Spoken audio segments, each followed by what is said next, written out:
it doesn't equate to like always happy moments. It just means you're feeling more of whatever moment you're in, right? And presence, with yourself and with your kids or with your husband is the gift that you get. You're listening to the Mindful Mama podcast, episode number 318. Today, we're talking about how to rewrite the mother code with Dr. Gertrude Lyons. Welcome to the Mindful Mama podcast, now with over 1 million downloads. Here, it's about becoming a less irritable, more joyful parent. At Mindful Mama, we know that you cannot give what you do not have, and when you have calm and peace within, then you can give it to your children. I'm your host, Hunter Clark-Field's Mindful Mama mentor. I help smart, thoughtful parents stay calm so they can have strong, connected relationships with their children. I've been practicing mindfulness for over 20 years. I'm the creator of Mindful Parenting, and I'm the author of Raising Good Humans, a mindful guide to breaking the cycle of reactive parenting and raising kind, confident kids. Hi, and welcome back. I hope you are doing well, my friend. I'm glad to connect with you. This is going to be an awesome episode that you are diving into if you're a familiar listener or a new listener. In just a moment, I'm going to be sitting down with Dr. Gertrude Lyons, who is a master life coach and relationship expert with over 20 years of experience. And through her Rewriting the Mother Code initiative, she challenges these traditional notions of motherhood and womanhood. And she's challenging the myths surrounding womanhood, mothering, and the very notion of what it means to be a mother. She's also the lead faculty member, senior life coach, and director of family programs for the Wright Foundation for the Realization of Human Potential. This is a powerful conversation. We're going to talk about motherhood itself. We're going to challenge some ideas. And this is definitely a conversation that you are going to want to share with anyone you know who is a mother today, because we are coming, we've still got like a hangover from some of the old ideas of motherhood, and we can be part of the change to shift it as Dr. Lyons is. And you can be part of it by just sharing this amazing conversation around. I cannot wait for you to dive into it. Before we do, I just want to let you know that the Mindful Parenting Teacher Training Program is open for applications. We are registering now for the program that starts in the winter.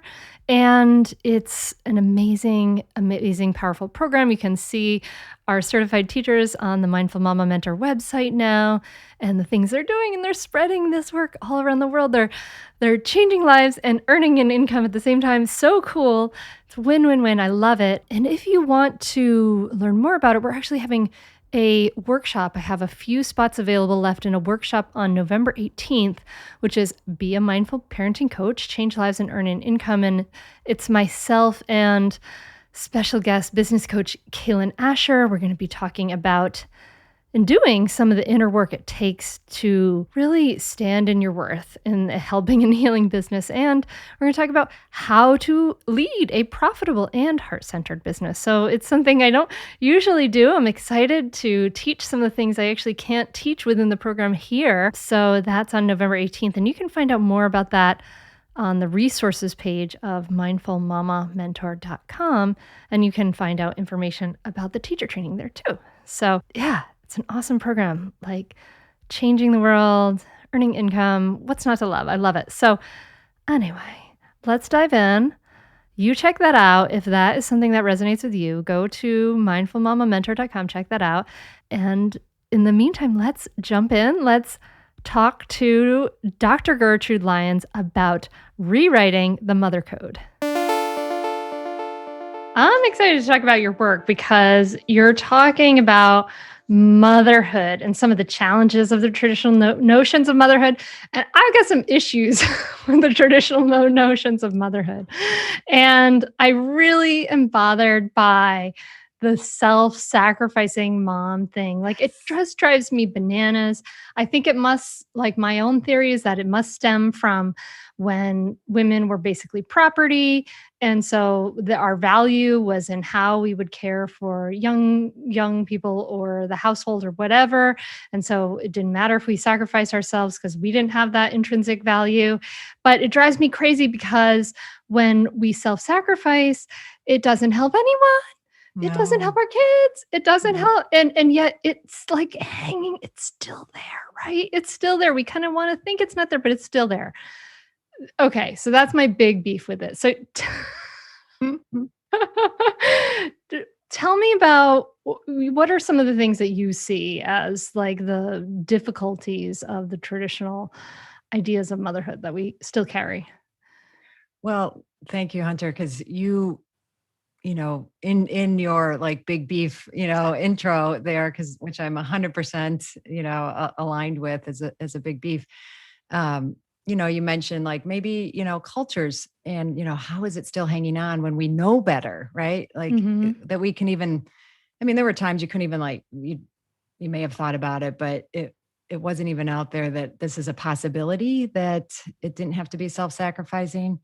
And it's a big aspect. And I'm looking at rewriting the mother code is what is the cultural paradigm that we're sitting in, and what is its history, right? And we have, at least a 6,000 year history, that if we want to track back to just women in general, and as you said, not um not honored, demeaned, we're property, all the variations of how we weren't valued.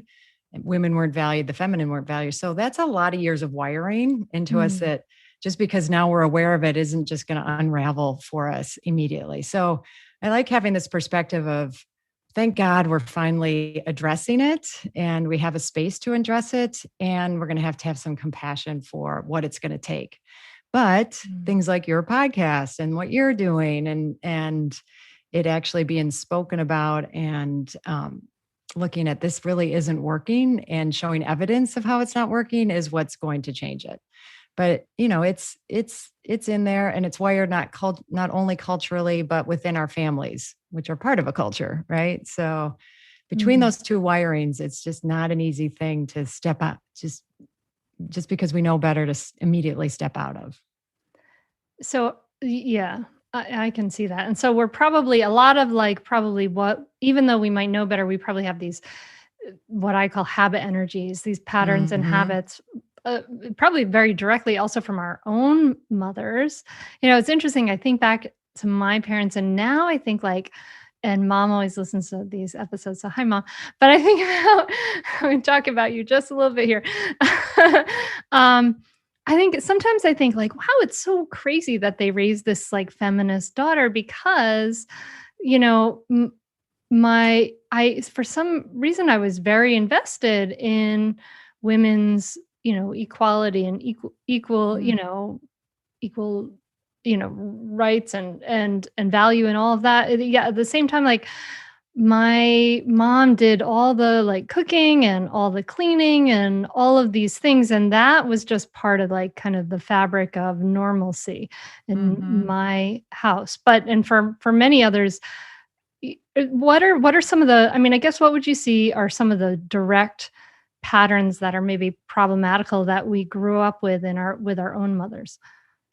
Yeah, and, even with you saying my mom, what I'm gonna call a traditional, kind of formally traditional path of motherhood, right? Where maybe you're full-time stay at home, but you're, or even if you're not, you're dedicating, significant amount of time to the home and raising children.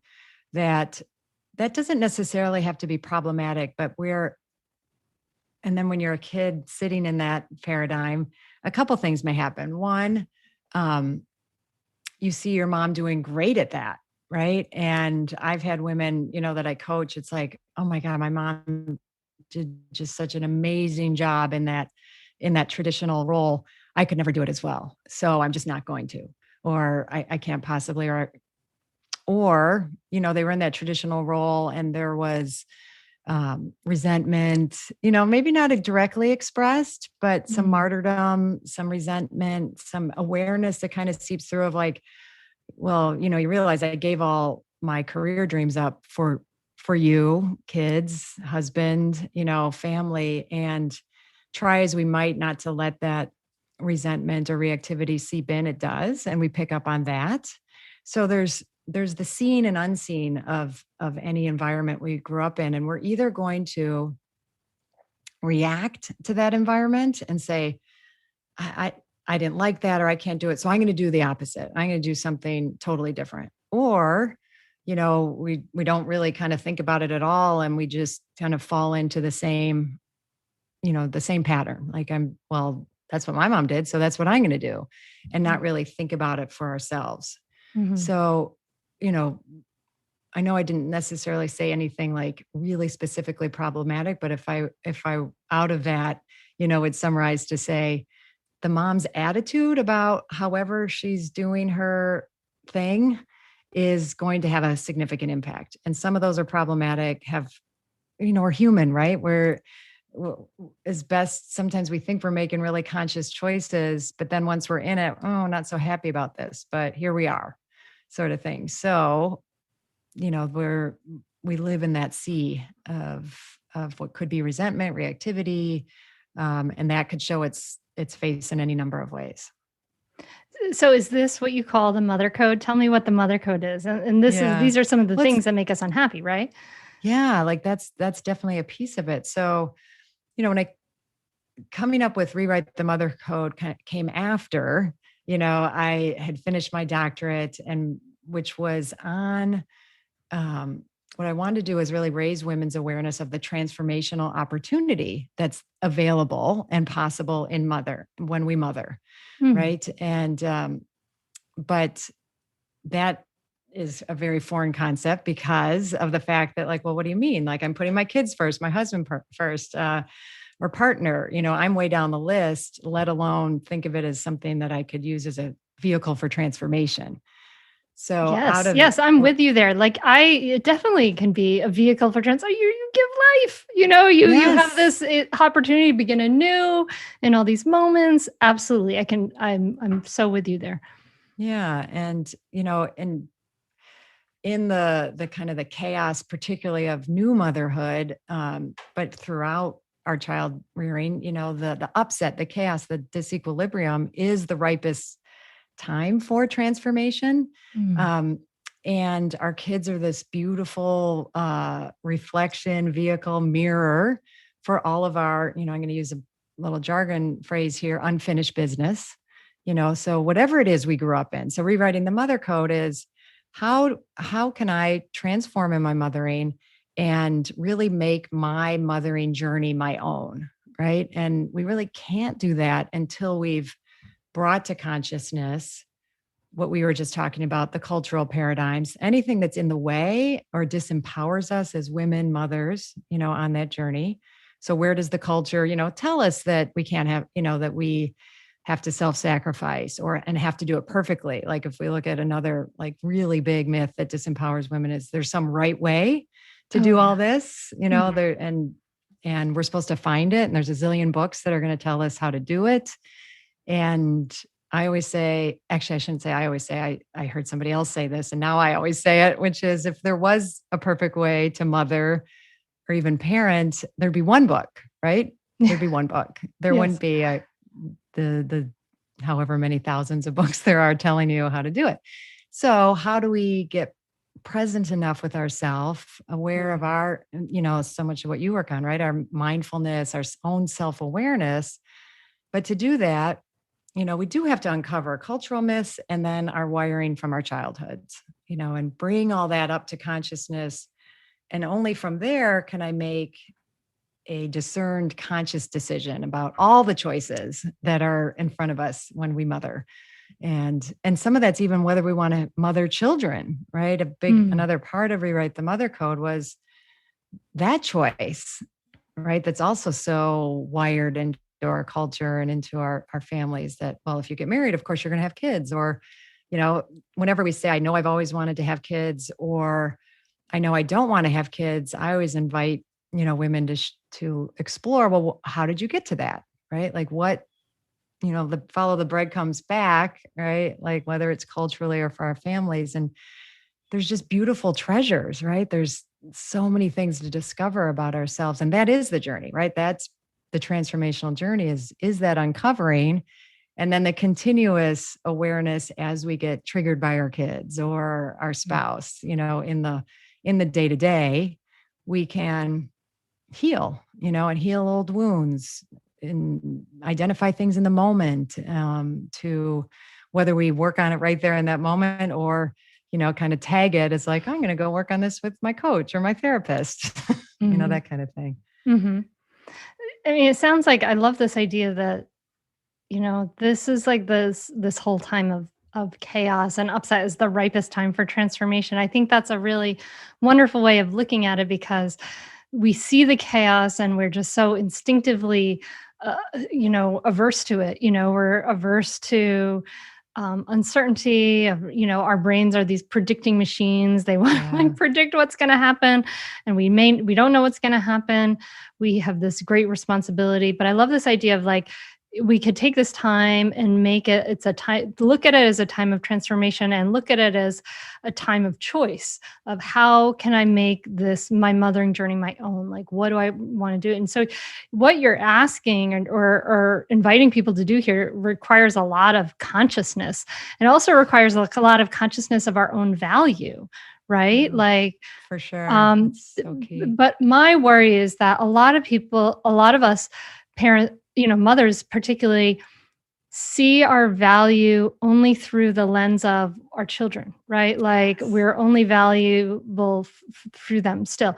And so I'm wondering about like, what do you do when you encounter somebody who is not seeing that first step of like, what I do really matters and is valuable, right? Do you invite that person to maybe see their value through what they may offer their children if they are more conscious and aware and they have their own value, or what do you say to that?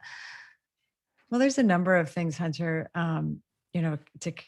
Sometimes as what you're saying is, especially when this is a new concept or not, immediately like, oh yeah, I get it, kind of thing. Like, wait, my value is in, my kids and that job, so to speak, that I kind of try and go at it a number of ways. But, we always want to trick our brain, so to speak. The concept that we just talked about is big and kind of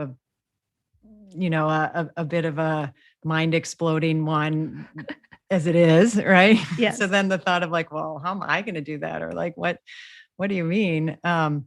Is, I try and like look at it like, well, transforming yourself and looking at this is the best thing for your children. Like if you, so you got to still keep the kid and that value in there. You can't, suddenly like say you're going to push them aside. Sell me that. Gertrude, sell me that. If I'm the parent who is like, it's all about my kids, I'm not that important. It's all about my kids. Sell me why it is important for me to maybe make this a time where I'm valuing myself. I'm becoming more conscious. I'm becoming more intentional, all of those things, because that takes time, that takes investment of time and energy and resources to kind of do that kind of stuff. So sell it to me, Gertrude. All right.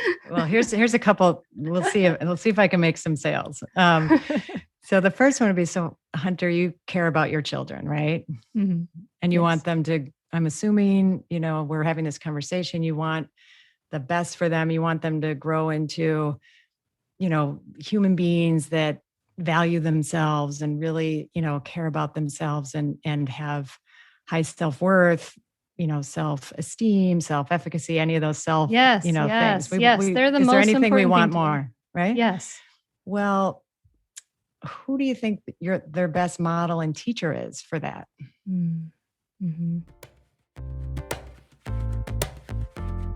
Stay tuned for more Mindful Mama podcast right after this break.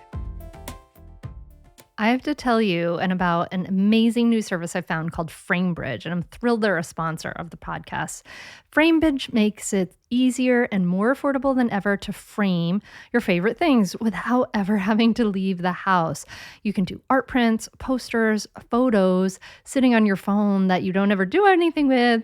You can Framebridge just about anything. And this holiday season, Framebridge is the perfect way to give a gift they'll actually want to receive. You don't have to give slippers again. You can give them something special, something only you can give. This year, you can give better with Framebridge. They have all these amazing gift ornaments that you can hang from their tree, and it's so easy to just upload a photo and then it ships like right away. As soon as you upload this photo, you are sending it in this beautiful little packaging to your family or whatever. And you don't even have to leave the house, which I love. Honestly, like I hate like going out to the stores for the holiday shopping. And this is a meaningful gift that you can do right from your own home. You just go to framebridge.com, upload your photo, or, you can actually send in, if you have like kid artwork or something like that, they'll send you packaging to safely mail in your physical pieces for you to do that. They do all the framing here in the US. There's a place in Kentucky where they're doing all the framing. So you're supporting, United States jobs, which is really cool. And you can go there, you just kind of preview. They have dozens of frames and styles. They have gallery wall layouts. You can choose your favorite, or you can actually get recommendations from their designers, which is really, really cool. They'll custom frame and they'll deliver your finished piece straight to anyone on your list. A handcrafted, personalized gift from Framebridge starts at $39 and all shipping is free, totally free. Plus, my listeners will get 15% off your first order at framebridge.com when they use like promo code Mindful Mama. Or if you're actually in New York, DC, Atlanta, Philly, Boston, or Chicago, you can stop by the Framebridge store to work with a designer in person, which is really cool. Or you can work with that designer at framebridge.com, which is super cool. We're so psyched. We have this picture from when we went to Ireland in 2016 that is amazing. And I'm so excited to get my Framebridge frame. They had an incredible selection of frames. I'm used to like framing high quality art frames, and the quality is there and the choices are there, and it's all done straight from your computer. It's so easy. Get started today. Frame your photos or send someone the perfect gift. Just go to framebridge.com, promo code Mindful Mama. That's framebridge.com, promo code Mindful Mama. And it's this funny thing like that may make, well, okay. So did I make a partial sale there? Have I got you interested? Did. You got me in the door. Yeah, in the door with that one. Right. Because, who are they with the most, and I think this is something we conveniently overlook because, all of a sudden that's a different pressure, right? Like, oh my gosh, they're watching my every move and I have to be perfect. And, that's not it too. So then, the next thing I say is you don't have to suddenly like become the most self-aware, self-esteem, like in some, moment, but the fact and any moments that you do invest your time or, put yourself in those arenas will be felt. It will have an impact. Just the trying, just the, any amount of effort, because it is showing that you matter. Oh, and the really interesting thing is too, because parents will say like, oh, but my kids get so upset if I like take time away or, I'm already working or I feel guilty. It's like they're attention getting machines. Like they will always fight for the most time for you. But, this may be a bit of a harder sell to get, but I'll still put it out there that, you having those boundaries and separation also helps, build really important aspects of, this would be more in the like self-efficacy, the like, it's not always easy. I can do things on my own. You're helping them build, systems within themselves that they know they love being with mom, and they can take care of themselves, and, building some of that independence in, which is so important also. So, Yeah. that, Yeah. I can see that this is hard aspect. because like a lot of us learn about like attachment parenting, right? Hmm. And we want our kids to be securely attached, like it matters so much and it makes all these big things. So we think, we get sold this idea that it has to be you, like it has to be you that they are with, like sometimes 24 hours a day. Like, so if you're not getting sleep, well, too bad. This is like for your child's future. If you're, you know what I mean? Like if you haven't seen your friends in a while, it's okay. You're building this and so I think that that can be a place where people feel this sort of push and pull. Like, yes, I'm Totally. modeling in every second, but this idea of that it feels that we have to shift from this idea of this thing from infanthood where, yeah, like babies need to be like next to a loving caretaker at all times. It doesn't necessarily have to be the same person all the No, time. I But agree. Yes, we're they do aligned need in that, but that. things also change as they grow and they actually need, you need time away from them. They need time with other people. Do you Hmm. agree? I mean, is this something that Yeah. we have to No, I kind of totally agree. navigate these waters between being there, being present, being available, and hold it and having some space for ourselves?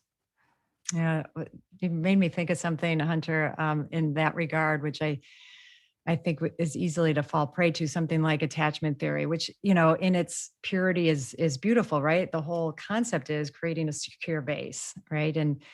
But I think sometimes out of our own needs, we'll kind of shift that into thinking like I'm the one, Mm, I'm somehow have been appointed the one that has to be there to create that secure base, or that your physical presence is the only thing. From from my awareness of it, and study of attachment theory, like that, I don't think was the where we were headed. But it's this push pull as a woman.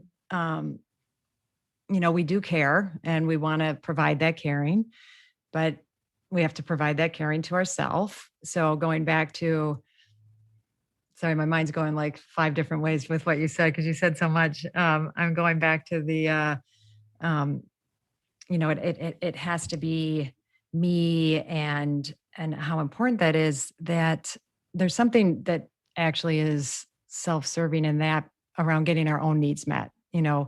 That was something, it's like a when I share significance about, thing, maybe, like it's yeah, like our well, ego grasping for significance. I ego, mean, right? We want to be needed. yeah. It's a very insecure time. And like you said, I think earlier too, like, you're going into the unknown.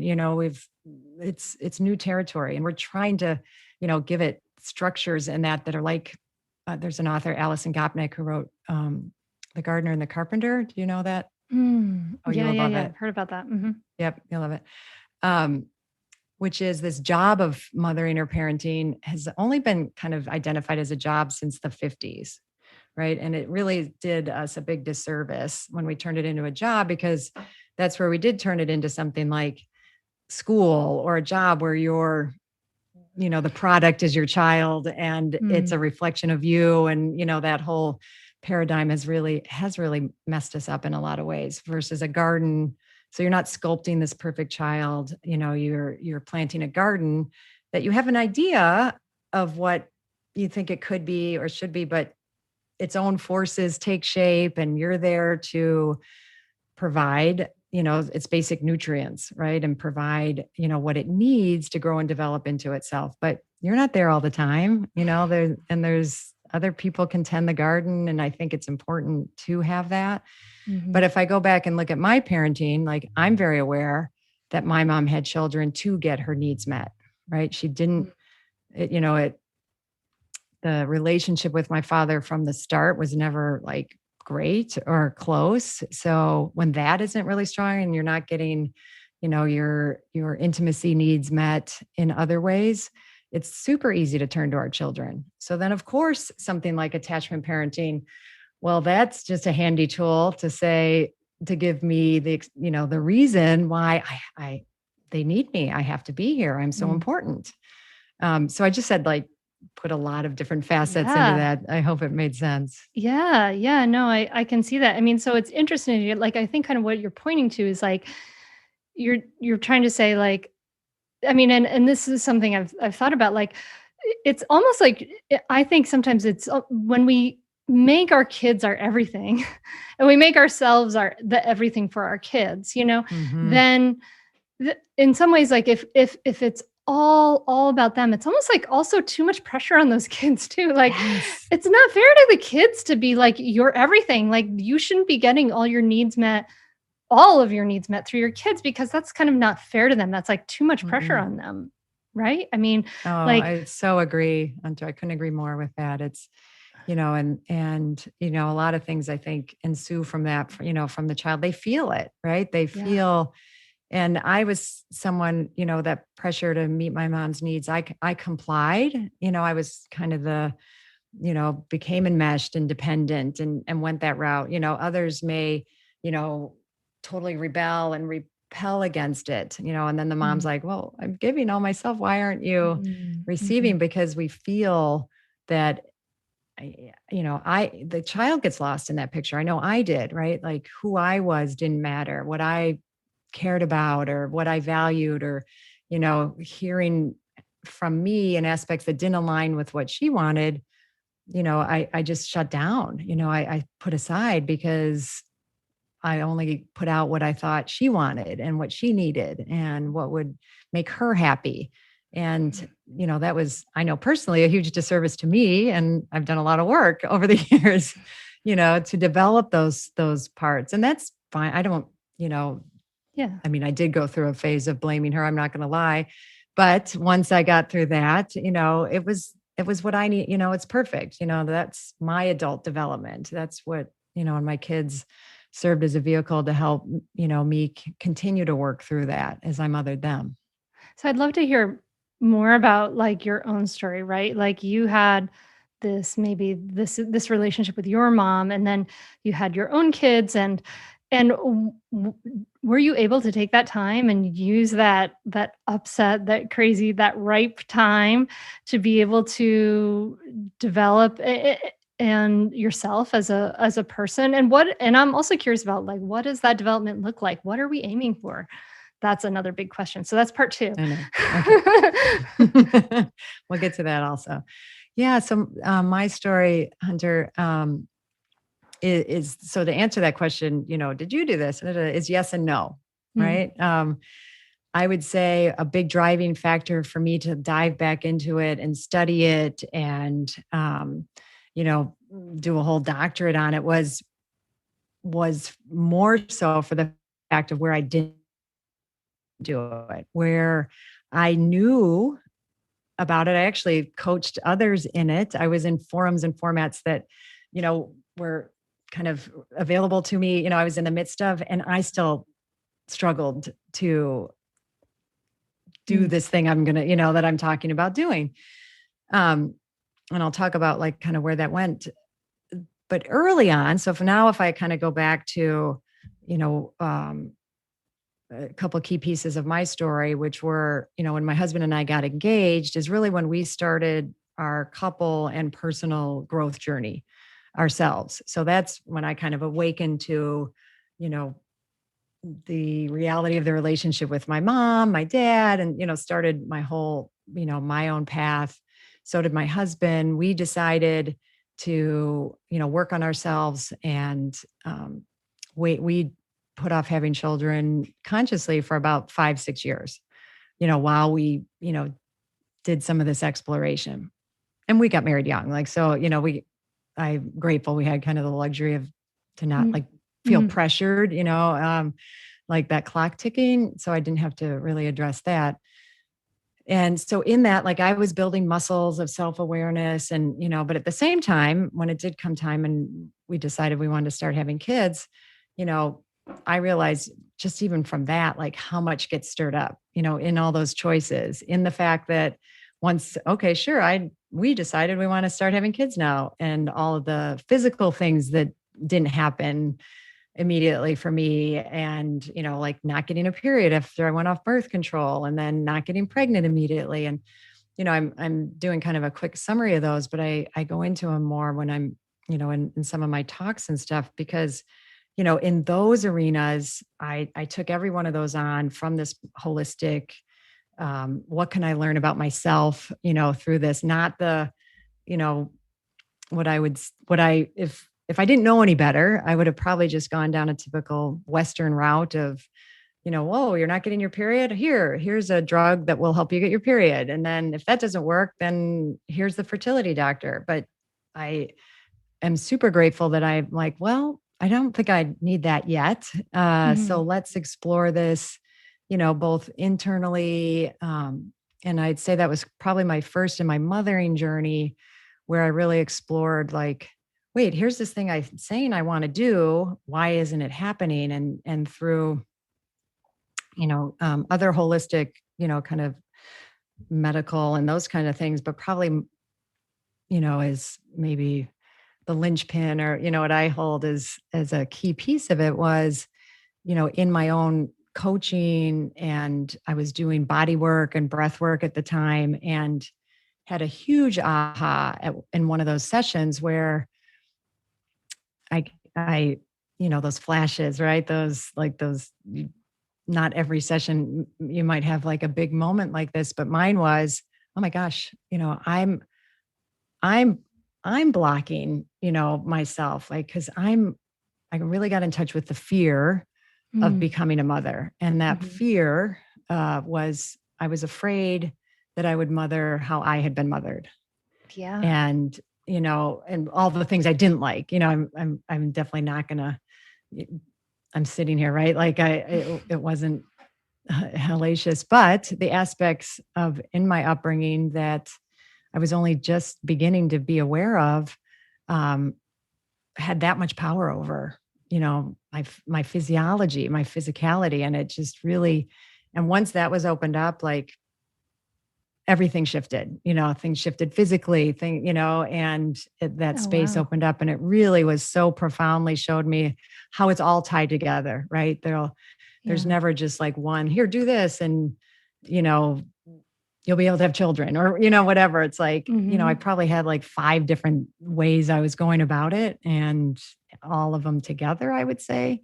So I'm using that as an example, and as kind of we went along, and early, having pregnancy and all that, I was doing pretty well with whenever there was an issue or a block, or, something like that, like looking within and healing and discovering.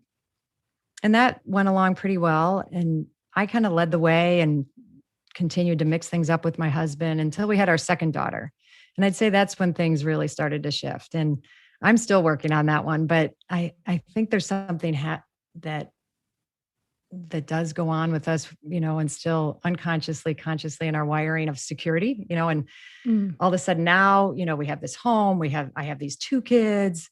I don't know if I want to rock the boat so much. Like, things are fine, and I don't know what I'm going to keep uncovering. And I really, quite honestly, like, got afraid, and I let that fear stop me for a number of years. Now we still, explored and took part in things. And I would say we parented consciously, but I kind of turned off and turned way down the volume of my own work. So now fast forward.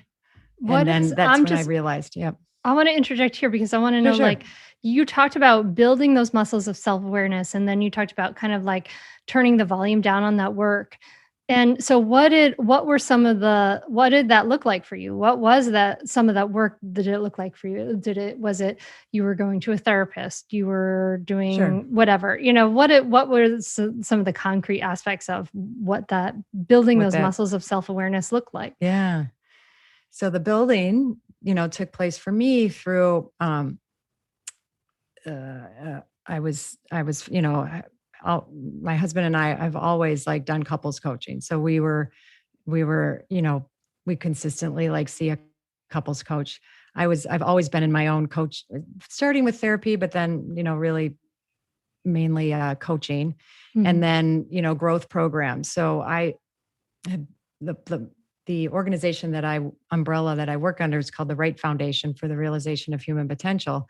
And we have a lot of like human emergence type things, but we have a family and parenting program, and we have these parent-child weekends, which I started when I joined the organization. I'm director of, right? So every one of those, I was using really well prior to having kids, right? And that's what was shifting things, healing, raising awareness, through all those mediums.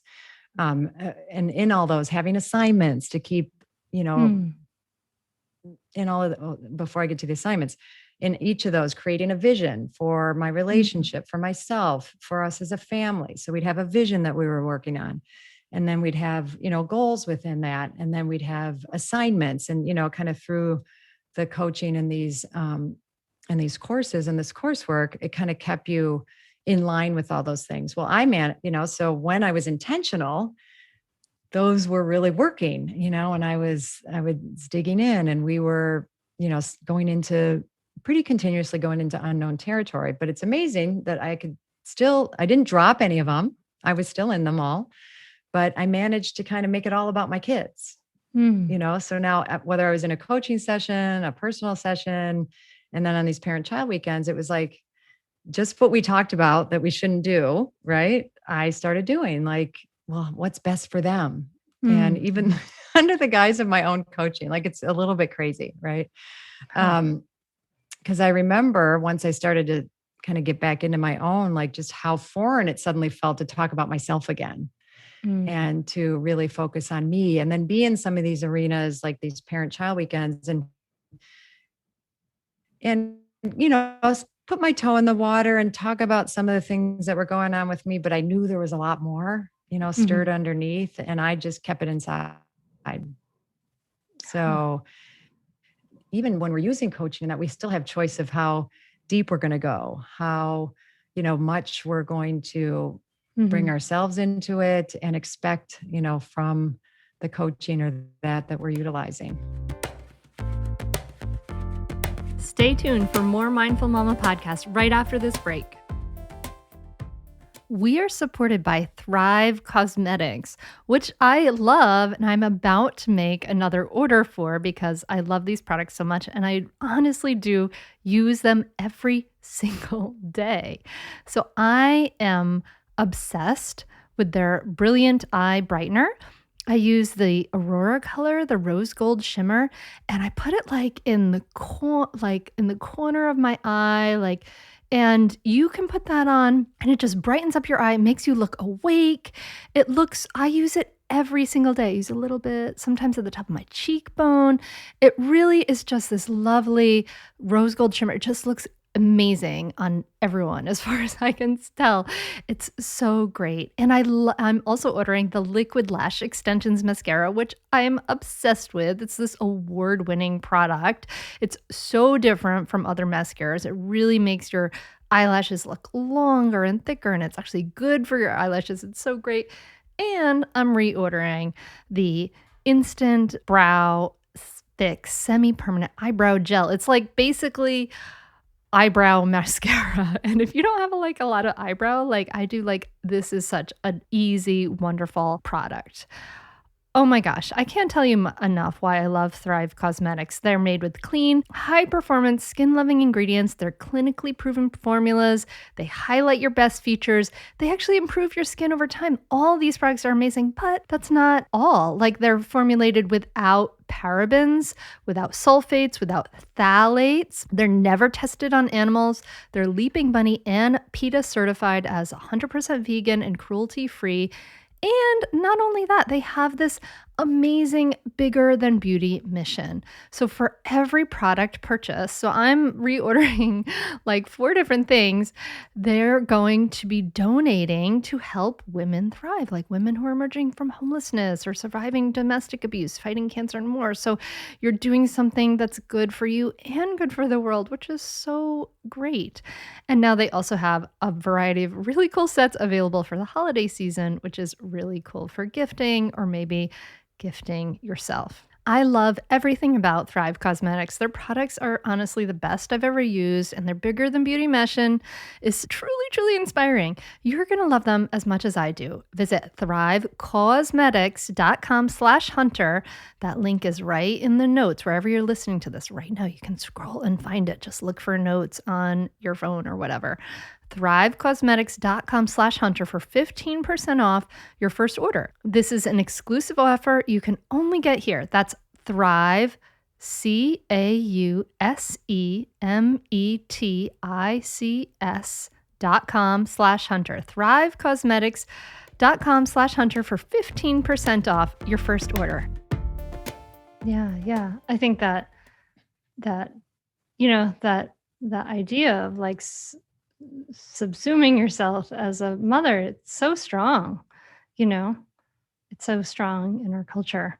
It's interesting that happened even for you as you're kind of in that that milieu of like working for the organization, doing these things, doing all of these things. So, and I hope it doesn't paint a hopeless picture, but what I do hope, it's one of the reasons I decided to do it, right? Like if this was hard for me, I want women to understand, that this is new, not so easy territory. But for myself and other women that I've coached or been around that have, stayed in it, the benefits are beautiful and wonderful. And it doesn't equate to like always happy moments. It just means you're feeling more of whatever moment you're in, right? And presence, with yourself and with your kids or with your husband is the gift that you get, and I had a lot of regret and remorse when I reached that point and could look back and say like, oh, wow, I went off track and I missed an opportunity. And that was a big propeller for me to decide to do this. Like, oh, I want to do as much as I can to open that door for other women, and us as moms to step into but know that it's hard, it takes some significant support, intention, and consciousness, as you said. Yeah, it's like you're swimming upstream a little, right? Because the current, I meant like current times, but it's so appropriate, like the current for the metaphor. But yeah, this idea that we should just be in this role, we're just being in this constricted place, it is really disempowering. And when we're empowering ourselves, we're, there's so much more. We can show our kids so much more. We can, all of that stuff. Oh my goodness. Well, and I'll go back there's like a lot there.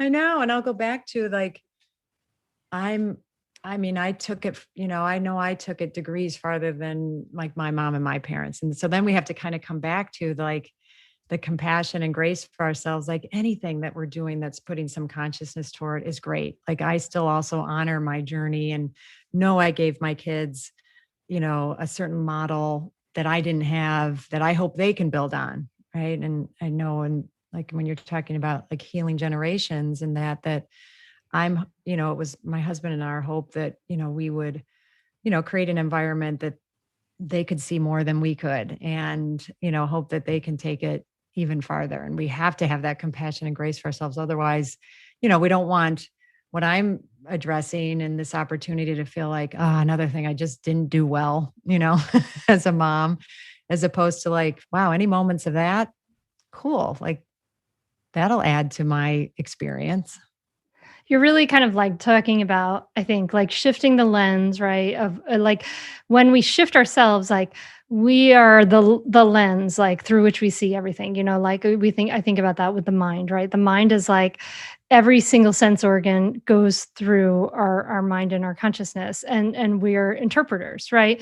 And when we can start to train our minds, understand ourselves, build that self-awareness muscle, we're less like in the stream of the reactivity, the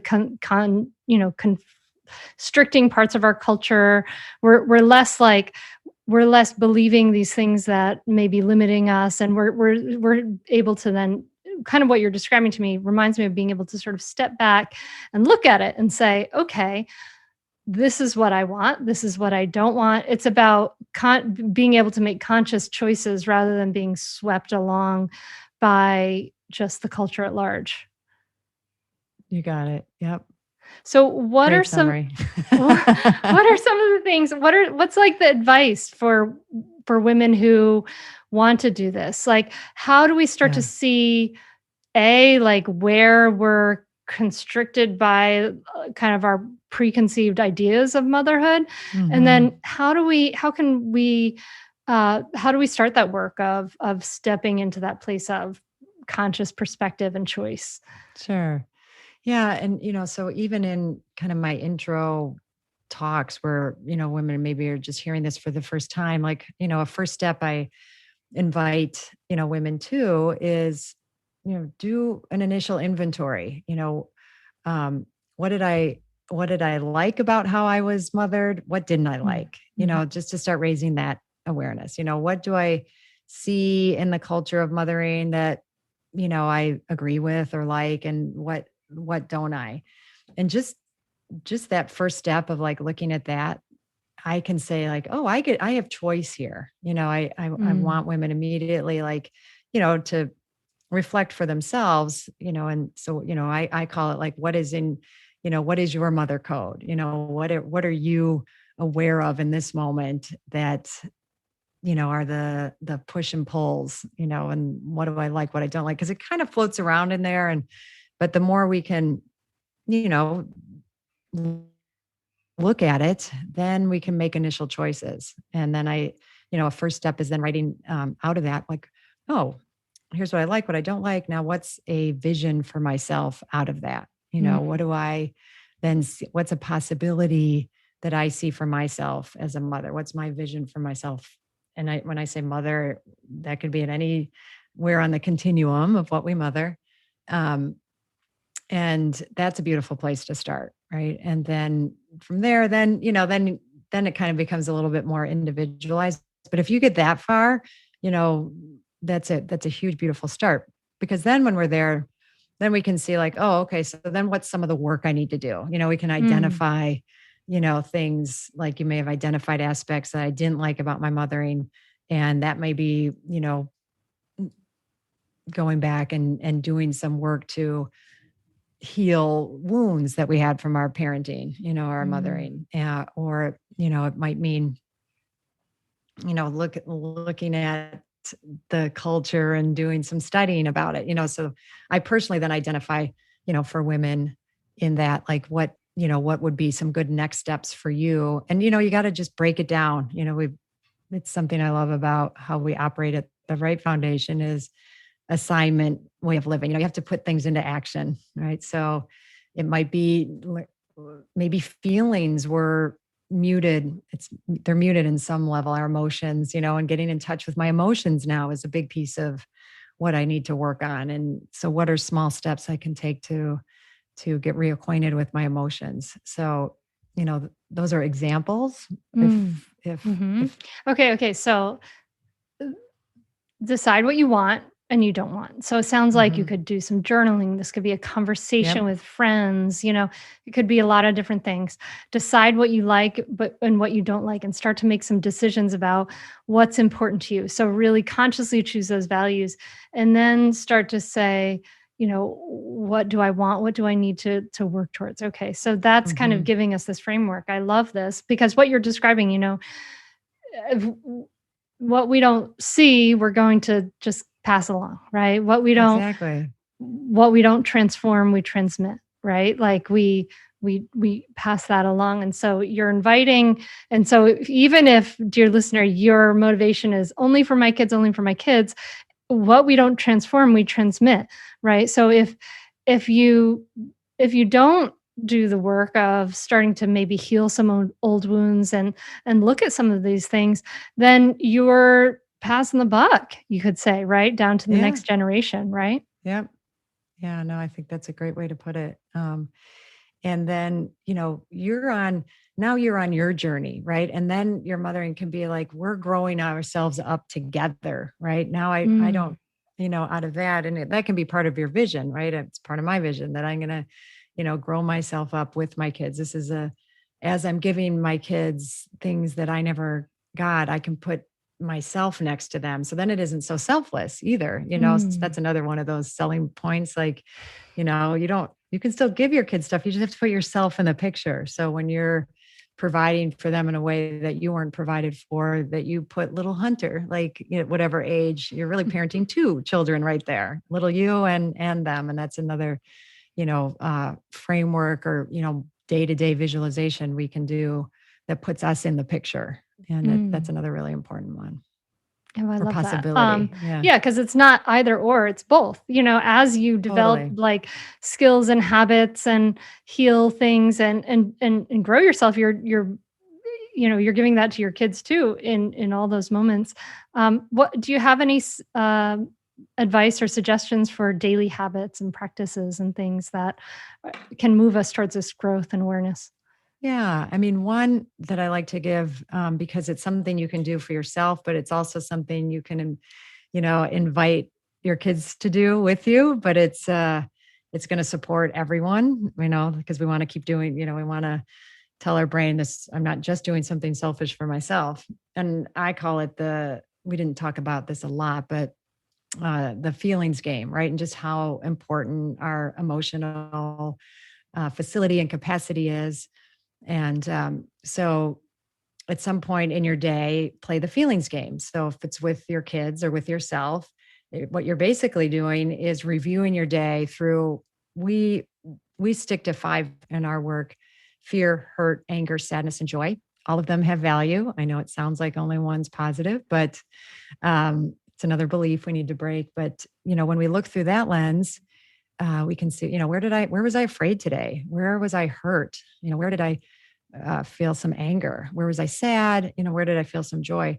And one, it's a way more enriching conversation, especially when kids are obviously verbal, and a lens to share their day. But I get to identify that. And then we're kind of in this, in this game together, and they get to know me, I get to know them, but I'm secretly, practicing for myself, and giving myself that space with them. And if your kids are really young, or you don't have kids, or that, my husband and I do it together, or it'll be a way I'll review my day, is to, keep that consciousness around that I'm a feeling being, we're feeling mechanisms, and to honor that part of my day and my journey.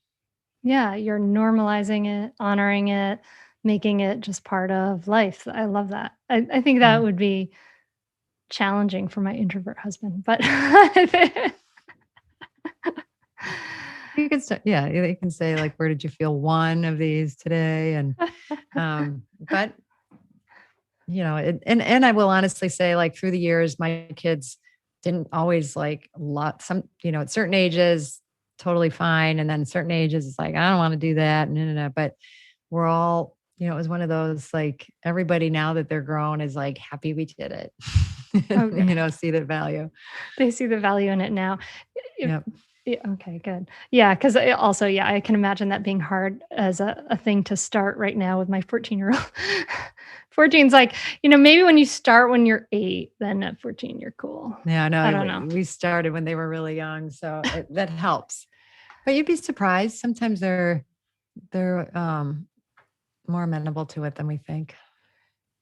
Yeah, and I know there's definitely at least, like, there's some listener out there who's going to take this and run with it, and it's going to help grow the family environment with those kids. I love this.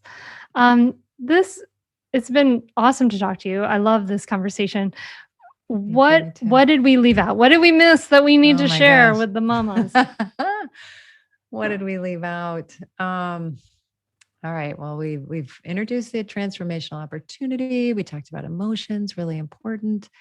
I don't think we left out, although I only touched on it, that honestly, I feel like all of this is a way for us to, no matter what in our moments in our day, that we're working to be present, right?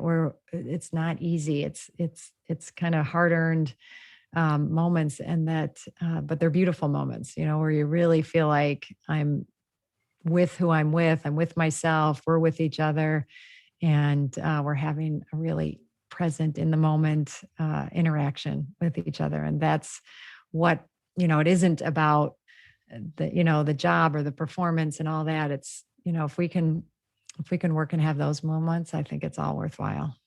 Yeah. Yeah. That's the gold. That's the real gold is like when we're not suffering, when we're not suffering from our own voice, our own, harsh internal voice, our own, beliefs and all of those things, then we can really see someone else clearly. When we see ourselves clearly, we can see someone else clearly and we can really be there.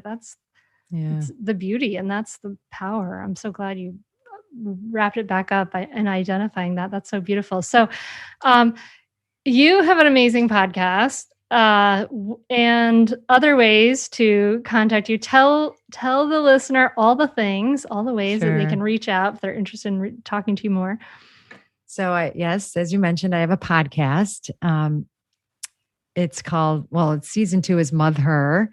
Her is in parentheses because we want to mother ourselves, and Rewriting the Mother Code with Dr. Gertrude Lyons. I have an Instagram at Dr. Gertrude Lyons, and my website is www.drgertrudelyons.com. So any or all those ways would be wonderful. And we will link all those up, of course, at mindfulmamamentor.com. Thank you so much, Gertrude. This has been fabulous. I've really, really enjoyed it. Thank you for doing this work, for using your voice, for sharing this. I think it's so important that we identify these things that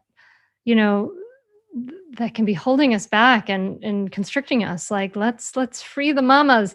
Free the mamas everywhere. Yeah, you're here. Well, I thank you. I feel so grateful to be here and hugely value all the work you're doing, Hunter. Thanks so much. I love how Dr. Lyons just breaks down these myths of motherhood. It's just satisfying to the inner feminist in me.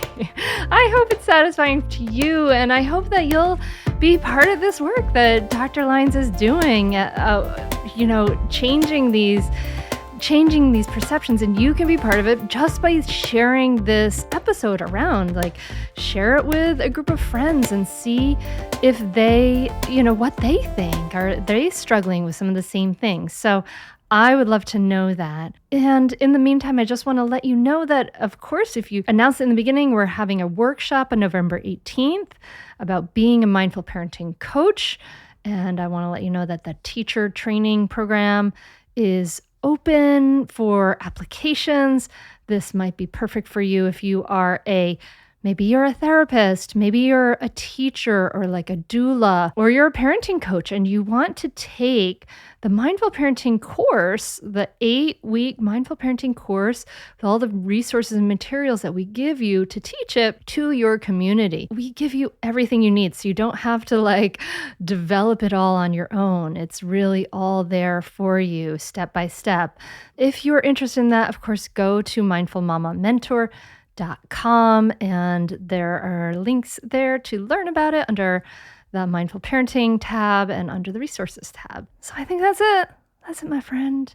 I hope you're doing well. Hope you're hanging in there. Life is crazy. Recently we had, in my family, we've been having some medical scares and issues and challenges.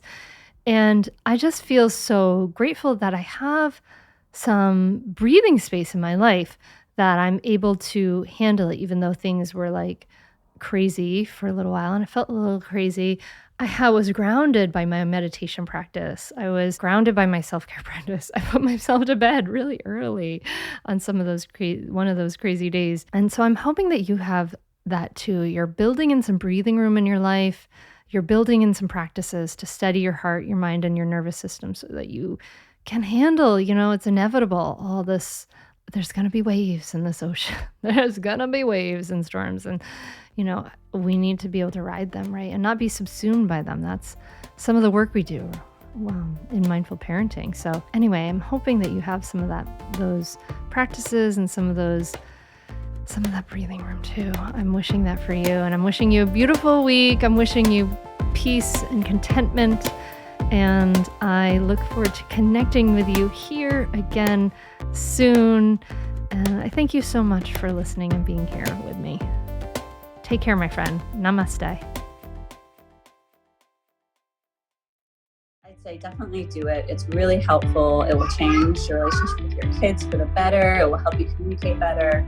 And just, I'd say communicate better as a person, as a wife, as a spouse. It's been really a positive influence in our lives. So definitely do it.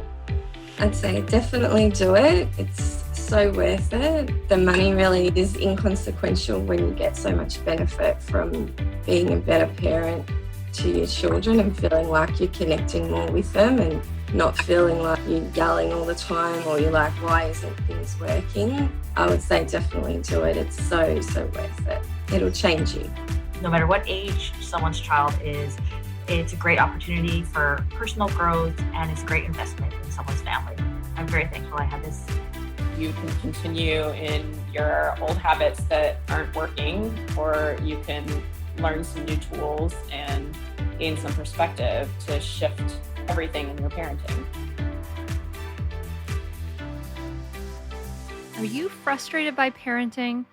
Do you listen to the experts and try all the tips and strategies, but you're just not seeing the results that you want? Or are you lost as to where to start? Does it all seem so overwhelming with too much to learn? Are you yearning for a community of people who get it, who also don't want to threaten and punish to create cooperation? Hi, I'm Hunter Clark-Fields, and if you answered yes to any of these questions, I want you to seriously consider the Mindful Parenting membership.